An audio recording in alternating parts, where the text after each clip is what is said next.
સૌથી પહેલા આપણે ગઈકાલની વાત કરીએ તો એમાં આપણે લોકોએ ડેફિનેશનનો સેક્શન છે એમાં આપણે લોકોએ એક જોયું હતું એગ્રીકલ્ચરલ ઇન્કમ કે જે એક્ઝમ્પ્ટેડ છે અંડર સેક્શન 10(1). પછી આપણે જોયું હતું ટેક્સ પ્લાનિંગ કોને કહેવાશે. ટેક્સ પ્લાનિંગ એ કમ્પ્લીટલી લીગલ એવો શબ્દ ફરજિયાત આવવો જોઈએ એવું મેં કીધું હતું. એમાં એરેન્જમેન્ટ આપણે કરવાનું છે કે દરેકના ફાઇનાન્શિયલ ને ઇકોનોમિક અફેરનું એવી રીતે કે બધા જે એડવાન્ટેજીસ છે ડિડક્શનના, એક્ઝમ્પશનના, એલાઉન્સના, રિબેટના, એ પરમિશિબલ અંડર ધ એક્ટ એનો આપણે ફાયદો લઈ શકીએ ગાઈસ.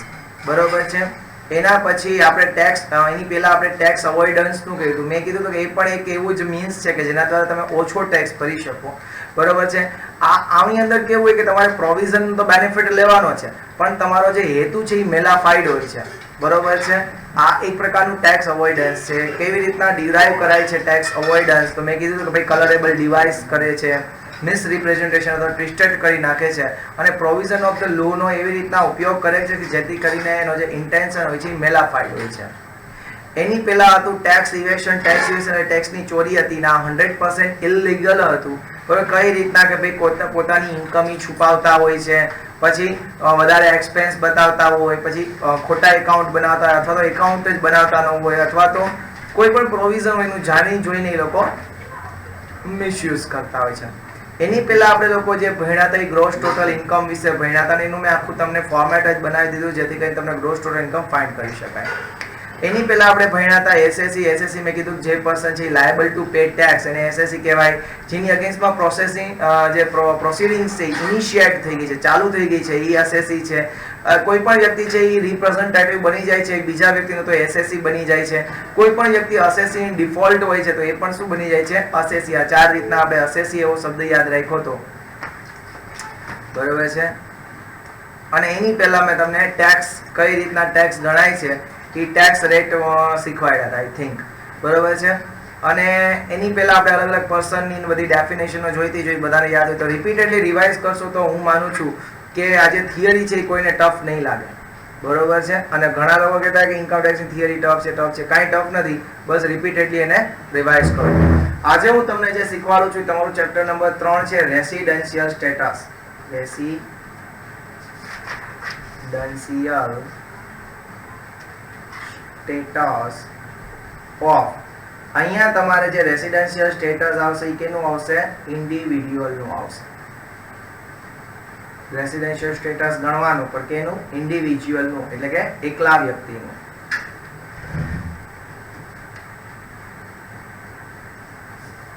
Residential status. અને આનો તમને પ્રેક્ટિકલી 10 માર્ક્સનો સમ પૂછાશે. આ 10 માર્ક્સનો તમને શું પૂછશે? આમાંથી સમ પૂછશે ગાઈસ રેસિડેન્શિયલ સ્ટેટસમાંથી. કાં તો આની પ્રોવિઝન એ પૂછી શકે અને આઈધર એનો સમ પણ પૂછી શકે. જરાક આનો ઇન્ટ્રો લખાવી દઉં છું જેથી કરીને તમને લોકોને ખબર પડે કે શું કામ એને આપણે લોકો રેસિડેન્શિયલ સ્ટેટસ છે એ ફાઇન્ડ કરશું. ઇન્ટ્રોડક્શન. હજી કહું છું દરરોજ કરજો એટલે બર્ડન આવે નહીં. બાકી પછી છેલ્લે મને ગોતવો પડશે. બરોબર છે. નહીં હું ઘરે બદલી નાખવાનો છું હવે. Introduction. If assessee files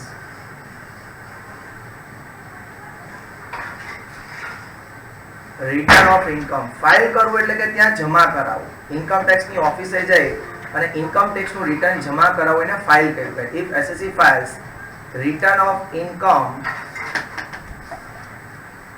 with the income tax department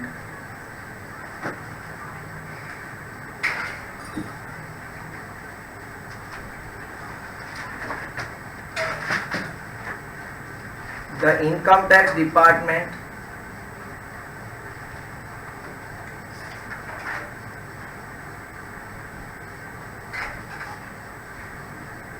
first ask the question of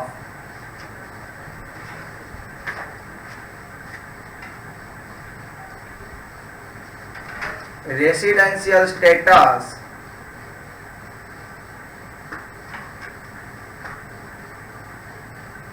in the income tax return એટલે કે ફોર્મ. હવે જ્યારે એસએસસી છે ને એટલે કે કોઈ વ્યક્તિ કે જે ઇન્કમ ટેક્સ નું રિટર્ન ફાઇલ કરે છે, કે જ્યારે ઇન્કમ ટેક્સ નું રિટર્ન ફાઇલ કરતો હોય ત્યારે સૌથી પહેલો જે ક્વેશ્ચન છે એ ઇન્કમ ટેક્સ ડિપાર્ટમેન્ટ પૂછતો હોય છે about the residential status. About the residential status, કે કોઈ વ્યક્તિ છે એનું રેસિડેન્શિયલ સ્ટેટસ શું છે. શું કામ એને ક્વેશ્ચન આસ્ક કરે છે, શું કામ એને ક્વેશ્ચન પૂછે છે, એનું રીઝન એ છે depend on the residential status, depend on the residential status of the assessee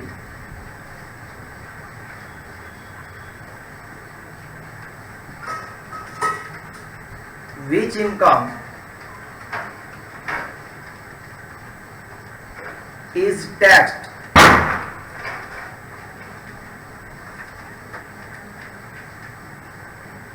can be easily known. જો રેસિડેન્શિયલ સ્ટેટસ ને આધારે જ આપણે જાણી શકીએ છીએ કે કઈ ઇન્કમ છે કે જે ટેક્સ્ડ છે, બરોબર છે, to the SSC, to the particular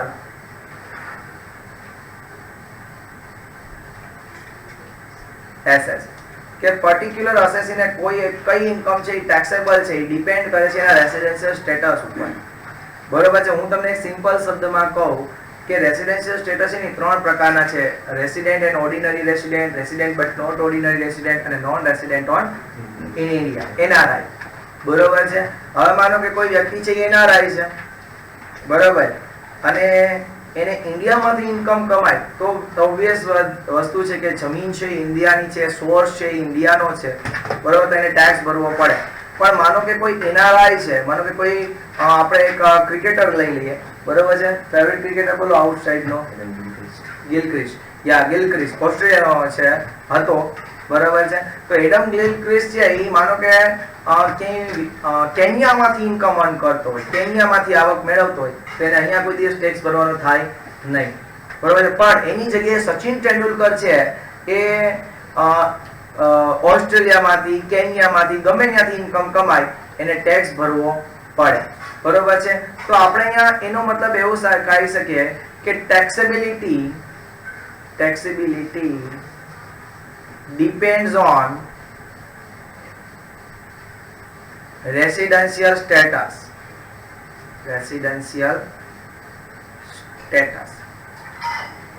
અહીંયા taxability of income કર નાખજો, taxability of income. એટલે કે કોઈ પણ આવકની taxability છે એ ડિપેન્ડ કોના ઉપર છે, તો કે રેસિડેન્શિયલ સ્ટેટસ ઉપર ઓફ ઇન્ડિવિજ્યુઅલ, બરાબર છે, વ્યક્તિના રેસિડેન્શિયલ સ્ટેટસ ઉપર ડિપેન્ડેડ છે, બરાબર છે. હવે ઇન્કમ ટેક્સના ફોર્મમાં રેસિડેન્શિયલ સ્ટેટસ છે, ઇન્કમ ટેક્સનું જે ફોર્મ છે એમાં રેસિડેન્શિયલ સ્ટેટસ, બરાબર છે, 3 પ્રકારના છે.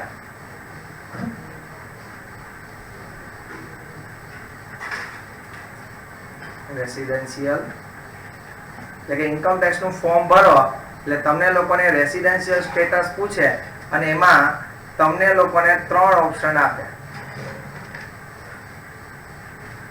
3 ઓપ્શન આપે છે. પહેલો ઓપ્શનમાં એવું પૂછે કે resident and ordinary resident, resident and ordinary resident.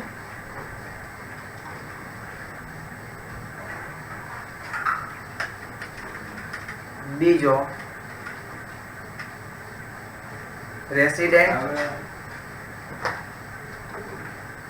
But not ordinary resident.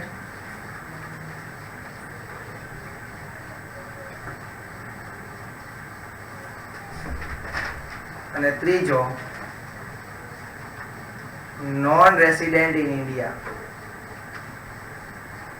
non resident in India, non resident in India है NRI. તો ત્રણ પ્રકારનું રેસિડેન્શિયલ સ્ટેટસ છે. Resident and ordinary resident, resident and ordinary resident ROR, resident but not ordinary resident RBNOR, અને ત્રીજો કયો હોય NRI, non resident in India. માંથી ઘણા છે ને પહેલી વાર ખબર પડી છે કે NRI નો મતલબ શું થાય, નોન રેસિડેન્ટ ઇન ઇન્ડિયા. બરોબર છે? ઠીક છે, તમારે બધું અરમાન ઓકે. કાલે ટેસ્ટ હશે એની અકાઉન્ટિંગ રેશિયો થઈ ગયું ગાઈસ? કાલે તમારે 5 વાગે ક્લિયર બધાને? શ્યોર? કાલ વહેલા આવી જજો, ટેસ્ટ વહેલી બનશે. ઓલો નવો અહીં 5 વાગે આવવાનું કામ.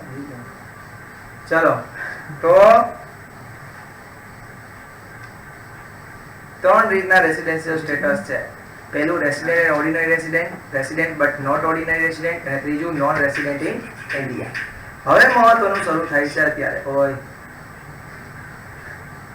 તો હવે ખબર કેમ પડે? ક્વેશ્ચન અહીંયાથી ચાલુ થાય કે આપણને ખબર કેમ પડે કે ભાઈ રેસિડેન્શિયલ ઓર્ડિનરી રેસિડેન્ટ છે કે નોટ ઓર્ડિનરી છે, કે how we can know, how we can know. પૂછી દેવાનું. કેમ પૂછી લેવાનું? કઈ રીતના પૂછવાનું? કે તો રેસિડેન્શિયલ સ્ટેટસ માં છે એને ખબર ન હોય ને, ROR. એને ખબર ન હોય, એને ખબર પડે. ઓલા 6 મહિનાનું એના વર્ષ જેવું જેવું છે. Residential status, residential status provisions. હવે રેસિડેન્શિયલ સ્ટેટસ નક્કી કરવાની આપણે અહીંયા પ્રોવિઝન આપી છે, એની પ્રોવિઝન જોવી પડશે. બીજું એ ગાઈસ હજી કહું છું, જે લોકો છે લેક્ચર ભરતા નથી, પ્લીઝ પ્લીઝ પ્લીઝ લેક્ચર ભરવા માંડજો. એક્ઝામ તમારી નજીક આવવાની છે, બરોબર છે? નહીં ભરો વ્યવસ્થિત લેક્ચર, એક્ઝામ આવી જશે. કોઈ જવાબદાર નહીં હોય, કોઈ જવાબદાર નહીં હોય તમારે ન આવડવા માટે, બરોબર છે? એટલે હજી કહું છું બધાને કે પ્લીઝ પ્લીઝ પ્લીઝ બધા લોકો છે રેગ્યુલર લેક્ચર એટેન્ડ કરજો. લખી નાખો તો. અને હા, અને જે લોકો છે રેગ્યુલર લેક્ચર ભરી નથી શકતા એ મારી YouTube channel Narayan classes Junagadh ને સબસ્ક્રાઇબ કરી લેજો. અને બીજાને કહેજો કે ચેનલ સબસ્ક્રાઇબ કરે. અને ઓલરેડી મેં ઇન્કમ ટેક્સ ના પાર્ટ 1, પાર્ટ 2 ને પાર્ટ 3 અપલોડ કરી દીધા છે. હે? બે લાઇકન દબાવજો. ના એવું આપણે યુટ્યુબર એવા નથી. બરોબર છે? કારણ કે આમાં કંટાળો આવી જાય બધા જે 2 લાઇકન દબાવે, કારણ કે દરરોજના 7 થી 8 લેક્ચર મારા અપલોડ થતા હોય એટલે કંટાળી જાય. 2 લાઇકન નહીં દબાવો તો ચાલશે. બીજું ઘણા લોકો છે મારા લેક્ચર ગોતવામાં તકલીફ થતી હોય છે, તો એને પહેલા કહી દઉં કે મારી ચેનલ ઉપર જવાનું, અહીંયા સ્વામીજીનો ફોટો છે એ ક્લિક કરવાનો. સ્વામીજીના ફોટા પર ક્લિક કરશો એટલે તમને દેખાશે અલગ અલગ વિડીયોઝ. પછી એની બાજુમાં અહીંયા ઓપ્શન હશે વિડીયો, એની બાજુમાં ઓપ્શન હશે પ્લેલિસ્ટ. પ્લેલિસ્ટ, આ પ્લેલિસ્ટ ને દબાવશો ને એટલે તમને લોકોને મારો કે SY ઇન્કમ ટેક્સ છે તેમાં લખ્યું હશે SY BCom sem 3 income tax. એમાં તમને આ ઇન્કમ ટેક્સના બધા વિડીયો એક જ જગ્યાએ મળી જાય, બરોબર? જાજુ ગોતવા જવું નહીં પડે, કારણ કે આની અંદર તો દરિયો છે. ગુજરાતી મીડિયમના, ઇંગ્લિશ મીડિયમના 11th 12th બધા લેક્ચર્સ આમાં અવેલેબલ હશે, બરોબર છે? થોડાક સમયમાં કદાચ હું ટેલીના લેક્ચર અપલોડ કરી, બરોબર? કદાચ FYBBA ના લેક્ચર અપલોડ થશે નહીં? હા થશે. એટલે બધા લોકો છે પ્લીઝ પ્લીઝ પ્લીઝ. હવે જો રેસિડેન્શિયલ સ્ટેટસ નક્કી કરવાની પ્રોવિઝન, જો હવે દોસ્તો અહીંથી તમારું કામ ચાલુ થયું. હવે અહીંથી તમારે લોકોએ યાદ રાખવાનું છે રેસિડેન્શિયલ સ્ટેટસની પ્રોવિઝન. જો તમે લોકો રેસિડેન્શિયલ સ્ટેટસની પ્રોવિઝન યાદ નહીં રાખો તો તમને 10 માર્ક્સનો સમ નહીં જ આવડે. તમારે ફરજિયાત રેસિડેન્શિયલ સ્ટેટસની પ્રોવિઝન યાદ રાખવાની છે. અને એના માટે મેં ઇઝીલી એક ચાર્ટ બનાવ્યો છે જે આપ સમક્ષ હું પ્રેઝન્ટ કરું છું.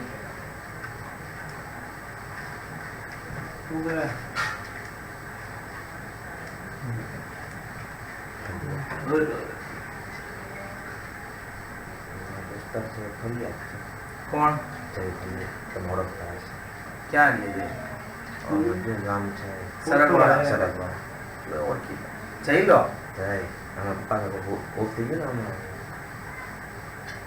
દીપકભાઈ એના પપ્પાના ની બેન છે આનંદની, બરોબર ને? ચલો જુઓ ગાઈસ, પહેલો ક્વેશ્ચન તમારે એ પૂછવાનો છે તમારા ક્લાયન્ટ ને કે weather he or she is staying in India, stay in India for 182 or more days during previous year. આ તમારે આખી પ્રોવિઝન લખવાની હો આ ક્વેશ્ચન માં. Whether he or she stay in India for 182 or more days during previous year. During previous year. Previous year એટલે કયું year હતું કે જે વર્ષમાં આપણે ઇન્કમ કમાણા હોય ઈ વર્ષ, અને આપણે રેસિડેન્શિયલ સ્ટેટસ પણ ઈ જ વર્ષનું ગણવાનું છે જે વર્ષમાં આપણે ઇન્કમ કાઉન્ટ કરતા હોય. માનો કે પ્રીવિયસ યર છે 2020-21 છે, બરાબર છે? તો પ્રીવિયસ યર 2020-21 હોય તો આ વર્ષની શરૂઆત ક્યારે થાય? 1/4/2020 થી અંત ક્યારે આવે? 31/3/2021. એટલે કે આ સમયગાળા દરમિયાન ઈ ઇન્ડિયામાં 182 કે થી વધારે દિવસ રોકાયેલો છે. Whether he or she is staying in India for 182 or more days during previous year. તો તમારે લોકોએ આનું કેલ્ક્યુલેશન કરવું પડશે. કેટલા દિવસ, માનો કે તમને કહેશે કે હું 5 દી વાં તો ઇંગ્લેન્ડમાં, 10 દી અમેરિકામાં, તો તમારે ગણતરી કરવી પડશે કે ભાઈ ઇન્ડિયામાં કેટલા દિવસ છે, બરોબર છે? 182 કે થી વધારે દિવસ થાય છે. જો એનો આન્સર છે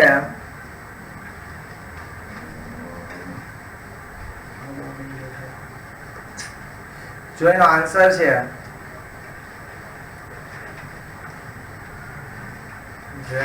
છે યસ આવશે. શું આવશે? યસ. એટલે કે માનો કે તમે ગણતરી કરો, અત્યારે તમે ખાલી જુઓ, બરોબર, પછી તમારે બનાવવાનું છે આખું, બરોબર છે? જો એનો આન્સર યસ આવશે તો એનો મતલબ એવું થશે કે he or she becomes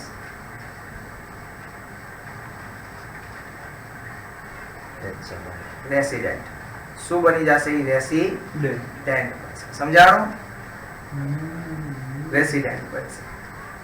પહેલું સમજાણું કે 182 કે થી વધારે દિવસ ઇન્ડિયામાં રોકાયેલો છે. જો એનો જવાબ હા આવશે, એટલે કે તમે કેલ્ક્યુલેશન કરશો અને એનો જવાબ યસ આવશે તો એ શું બની જશે? રેસિડેન્ટ. રેસિડેન્ટ બની જાય એટલે બે વસ્તુ છે, કાં તો એ ઓર્ડિનરી હોય કાં તો એ નોટ ઓર્ડિનરી હોય. તો એના માટે પણ આપણે પ્રોવિઝન્સ ચેક કરવી પડશે, બરોબર? અને આપણે 1 નંબર આપશું પ્રોવિઝનને. હવે એના પછી આપણે જે બીજી પ્રોવિઝન ચેક કરીએ એને 2A અને 2B આપશું. રેસિડેન્ટ બની જાય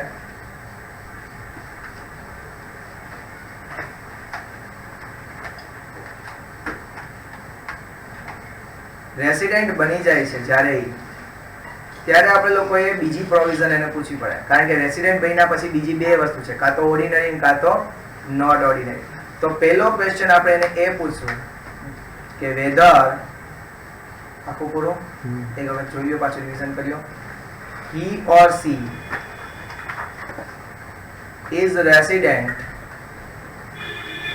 is become resident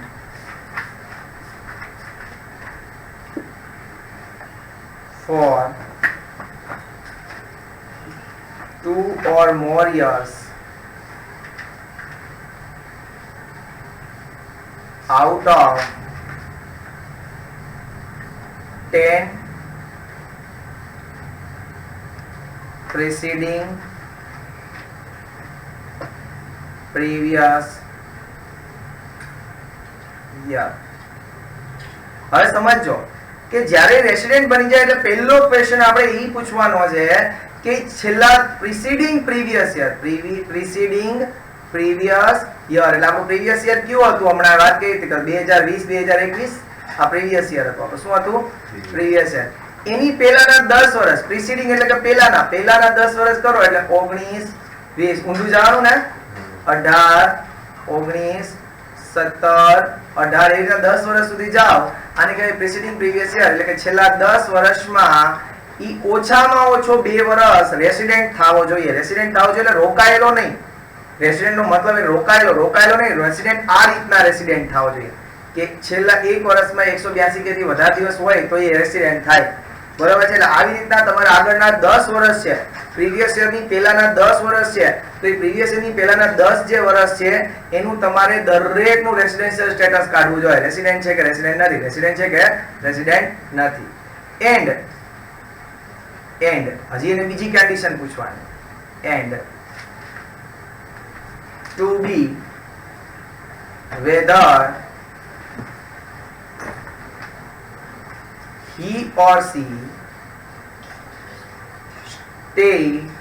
stayed in India for 730 or more days during 7 preceding previous છેલ્લા 7 વર્ષમાં એટલે કે પ્રીવિયસ યર હોય એની પહેલાના 7 વર્ષ. આપણું પ્રીવિયસ યર કયું હતું તો કે 2021 એની પહેલાના 7 વર્ષ એને પ્રીસીડિંગ પ્રીવિયસ યર કહેવાય. એટલે કે આપણે ક્યાંથી જોવાનું 19 20 18 19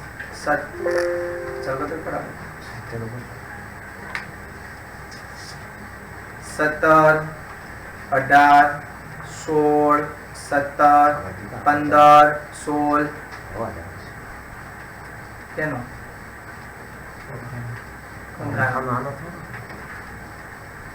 તો આ જે 7 વર્ષ છે આની પહેલાના 7 વર્ષ એમાં જોવાનું કે સ્ટે એટલે કે રોકાયેલો ગણતરી કરવી પડશે કે એ 7 દિવસ કે થી વધારે 730 કે થી વધારે દિવસ ઇન્ડિયામાં રોકાયો છે કે નહીં એ તમારે ગણતરી કરવી પડશે.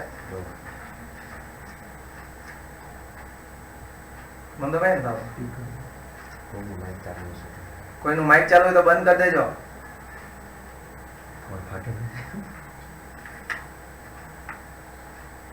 બરોબર છે. જો આનો પણ આન્સર યસ માં આવશે, જો આનો પણ આન્સર શેમાં આવશે યસ,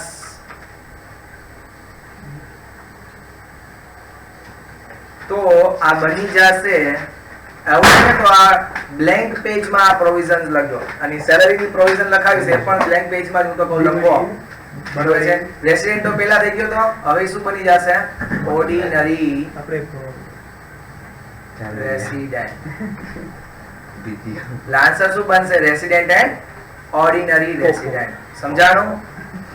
હવે માનો કે આ બે ક્વેશ્ચન પૂછ્યા કે તું ભાઈ છેલ્લા 10 વર્ષમાં 2 કે તેથી વધારે વર્ષ રેસિડેન્ટ હતો અથવા તો છેલ્લા 7 વર્ષમાં 730 કે થી વધારે દિવસ તું ઇન્ડિયામાં રોકાયેલો હતો, અને જો એનો આન્સર નો આપશે, જો એન્ડ એટલે શું તો કે બે ખાવી જોઈએ, બેયમાં આન્સર યસ આવવો જોઈએ. આમાં યસ આવવો જોઈએ, આમાં યસ આવવો જોઈએ. બેયમાં યસ આવે તો એ ઓર્ડિનરી રેસિડેન્ટ, અને બેમાંથી એકમાં પણ નો આવી જાય બરોબર છે તો એ શું બની જશે નોટ ઓર્ડિનરી રેસિડેન્ટ.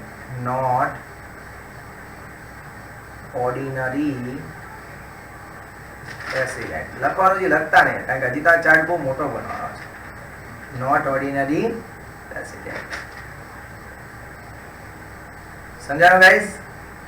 પાછો એક વખત સમજાવી દઉં આખું. ચલો સૌથી પહેલો ક્વેશ્ચન જે છે ઇન્કમ ટેક્સમાં જ્યારે રિટર્ન ફાઇલ કરો ત્યારે પૂછે રેસિડેન્શિયલ સ્ટેટસ. રેસિડેન્શિયલ સ્ટેટસ 3 પ્રકારે હોય: resident and ordinary resident, resident but not ordinary resident અને નોન રેસિડેન્ટ ઇન ઇન્ડિયા. પહેલો તમારે ક્વેશ્ચન પૂછવાનો છે કે છેલ્લા જે પ્રીવિયસ યર છે પ્રીવિયસ યરમાં whether he or she is stayed in India for 182 or more days during previous year. Previous યરમાં 182 કે થી વધારે દિવસ રોકાયેલા છે. જો આન્સર યસ આપશે તો એ શું બની ગયા રેસિડેન્ટ બની ગયા. રેસિડેન્ટ બની જાય એટલે જોવાનું છે કે ઓર્ડિનરી છે કે નોટ ઓર્ડિનરી. તેના માટે બીજી બે કન્ડિશન હતી. પહેલી કન્ડિશન એવી હતી કે જે પ્રીસીડિંગ પ્રીવિયસ યર છે, પ્રીવિયસ યરની પહેલાના જે 10 વર્ષ છે એમાં ઓછામાં ઓછા 2 વર્ષ કે થી વધારે વર્ષ છે એ રેસિડેન્ટ થવો જોઈએ, અને છેલ્લા 7 વર્ષમાં 730 કે થી વધારે દિવસ ઇન્ડિયામાં રોકાયેલો હોવો જોઈએ. જો આ બેમાં યસ આવશે તો એ શું બની જશે ઓર્ડિનરી રેસિડેન્ટ. બરોબર છે. અને માનો કે આ બેમાંથી એકમાં પણ નો આવ્યું તો એ શું બની જશે નોટ ઓર્ડિનરી રેસિડેન્ટ. આટલું ક્લિયર બધાને? ચાર્ટ ફરીથી જ બનાવવો પડશે તમારા લોકોએ, અત્યારે બનાવતા નહીં કારણ કે બહુ સુપર ચાર્ટ છે, બહુ મોટો ચાર્ટ છે. આડું પેજ કરીને હું તો કહું બ્લેન્ક પેજમાં બનાવજો. બરોબર છે. હવે એક પ્રશ્ન બીજો થયો. માનો કે મારો કોઈ ક્લાયન્ટ આવ્યો, મેં એને પૂછ્યું ભાઈ છેલ્લા પ્રીવિયસ યરમાં તું 182 કે થી વધારે દિવસ રોકાયેલો છે, અને એને મને કીધું કે ના સર, હું પ્રીવિયસ યરમાં 182 કે થી વધારે દિવસ રોકાયેલો નથી. તો શું કરવું? અડધા થઈ કમાવાનું. Sir we can live. હા તો બોલે ને, તમને આપી જ દઉં. એક વાત છે.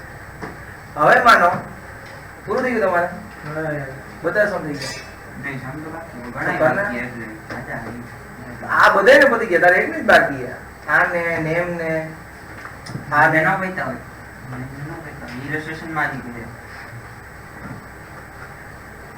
માનો કે હવે પેલો જ ક્વેશ્ચન પૂછો, 182 કે થી વધારે દિવસ ઇન્ડિયામાં રોકાયેલો છે, ત્યાં જ દીધે ભલે ના 15 મિનિટ આવે. હવે માનો કે પેલા જ ક્વેશ્ચન માં ના પાડે કે નહીં હો ભાઈ, હું 182 કે થી વધારે દિવસ રોકાયેલો નથી, તો આપણે એને દૂસરો ચાન્સ આપશું. બરાબર છે? બીજો ચાન્સ આપશું. એને ગમે એમ કરીને એને રેસિડેન્ટ કરવો છે. રેસિડેન્ટ કરવા માટે બીજો ચાન્સ આપશું આપણે. કયો ચાન્સ આપશું? જોવો, બીજો ચાન્સ આપશું. કયો છે? પેલાનો એ. આને ઓર કન્ડિશન કહેવાય. કઈ કઈ કન્ડિશન કહેવાય? ઓર કન્ડિશન. અને ઓર કન્ડિશન કહેવાય. પેલો એ weather he or she, whether he or she stayed in India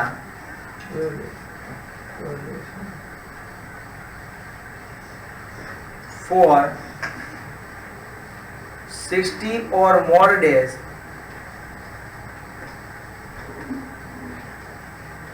during previous year. કે પ્રીવિયસ યરમાં, હવે વાંધો નહીં, તો 182 દિવસ નથી રોકાયેલો, કઈ વાંધો નહીં, તો 60 દિવસ રોકાયેલો છે પ્રીવિયસ યરમાં. એન્ડ કે એટલે બે કન્ડિશનમાં યસ આવવું જોઈએ. And 1b whether he or she stayed in India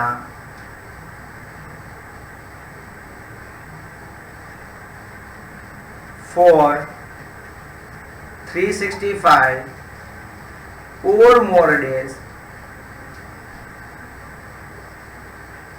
during 4 preceding previous year. કે પછી બીજો ક્વેશ્ચન એ પૂછવાનો કે છેલ્લા 4 વર્ષમાં, એટલે કે પ્રીવિયસ યરની પહેલાના 4 વર્ષમાં એ 365 કે થી વધારે દિવસ ઇન્ડિયામાં રોકાયેલા છે.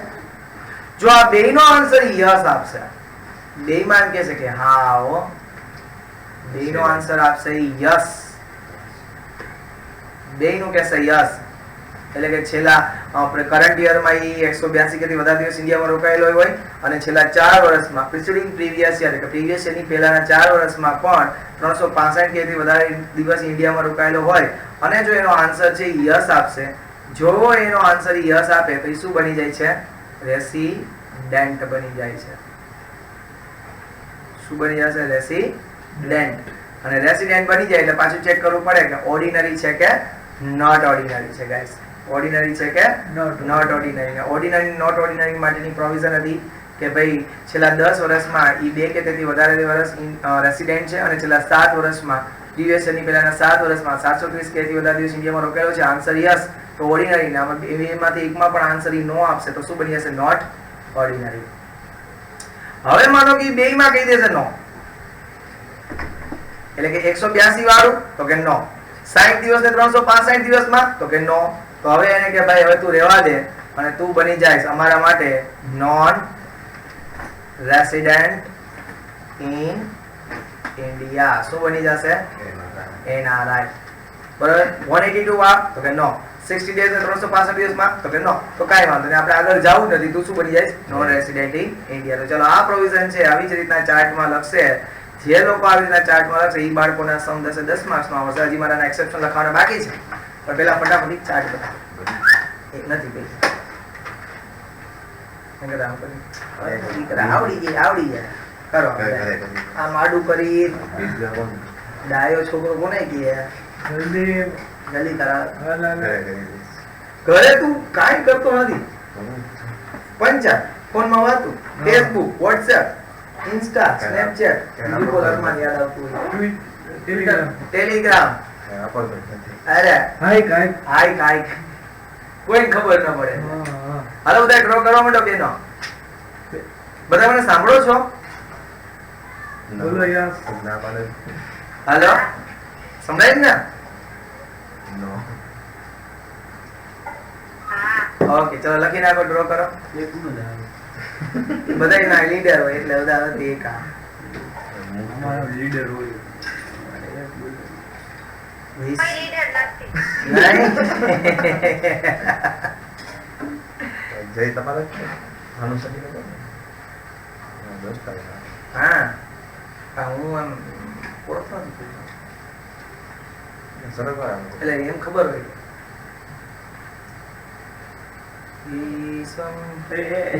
શ્રુતિ હમણાં હાલે તારું ટિકટોક કે બને મેં ક્યાં હું ક્યાં Reels બનાવું? બનાવે હમણાં હું Instagram. કાંઈ બનાવતો જ નથી. તારો ભાઈ હા શ્રીકુંજ.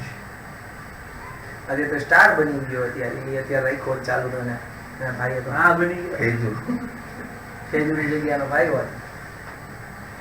રિયા તો હા 10 નું તો રહ્યો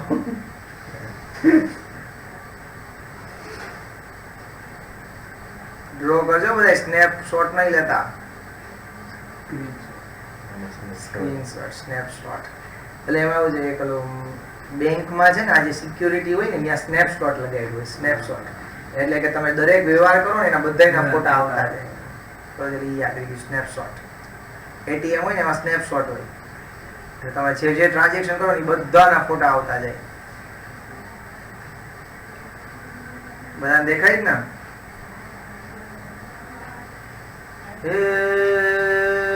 મોડી મોડી મોજમાં બોલે રે. આ તમારી સંસ્થાનું કરો. નવરાત્રી પૂરી થઈ ગઈ હવે.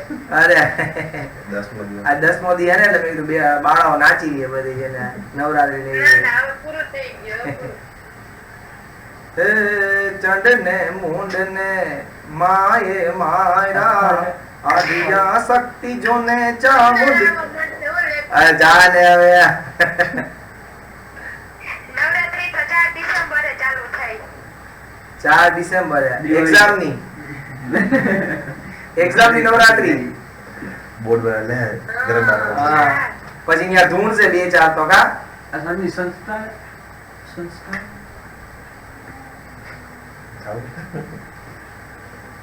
ગાડી જા બુક કરી ઓળખી નહીં ઓમ બેઠો તો પરને વાત કરે.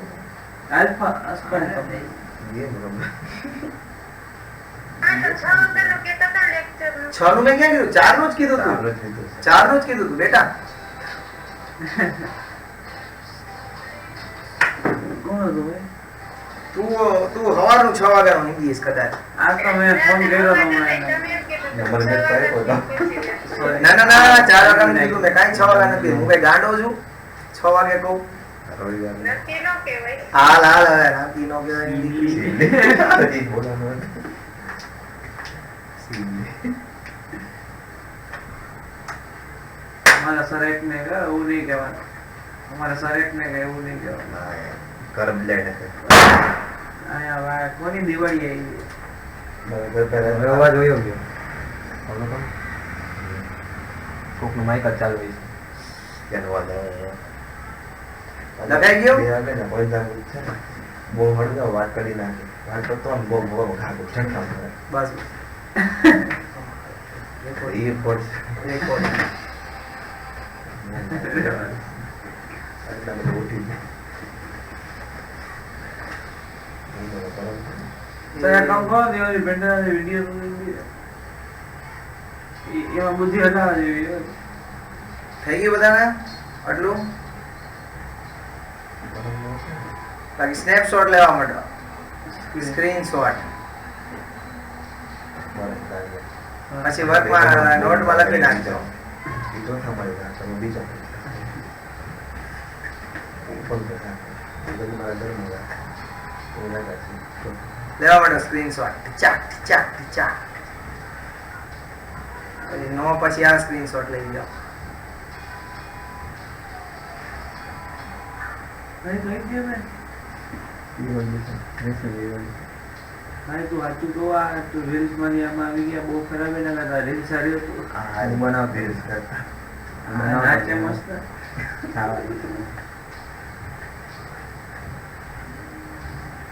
થઈ ગયું બધાને ગાઈસ? એકવાર એટલું બધું એવરીબોડી થઈ ગયું બધાને ગાઈસ?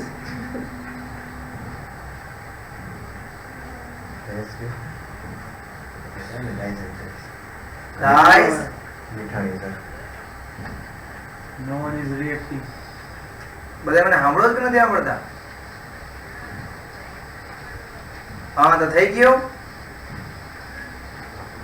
ઓકે તો ચાલો આજ પ્રોડક્ટ રાખીએ છીએ. પ્રોવિઝન કાલ પાકી કરીને આવજો બધા લોકો. કાલે એક એક્સેપ્શન લખાવીને આપણે બધા દાખલા ગણશું, બરોબર છે? હે હા પૂછીશ, હા પૂછીશ. હે હા ઓનલાઈન માં પૂછીશ, બધાને કનેક્ટ કરાવી ને પૂછીશ કે હા ભાઈ આની પ્રોવિઝન બોલો. જો પ્રોવિઝન પાકી નહીં કરો તો દાખલા નહીં આવડે. ઇન્કમ ટેક્સ છે ટોટલી પ્રોવિઝન એટલે કે કલમો ઉપર આધારિત છે. એટલે તમારે બધા લોકોએ જો દાખલામાં પૂરા માર્ક્સ લેવાય તો કલમો આવડવી જરૂરી છે. બરોબર છે? તો બધા તૈયારી કરશો ને કલમની? ઓકે તો કાલે પાછા મળીએ છીએ આપણે લોકો 6:45 વાગે. 6:45 સવારે મારો લેક્ચર હશે ને?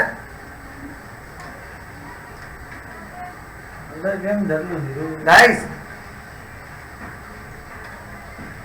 સવારે આઈ થિંક હશે. હા ચાલો ગ્રુપમાં હું જોઈ રહ્યો છું, બરાબર?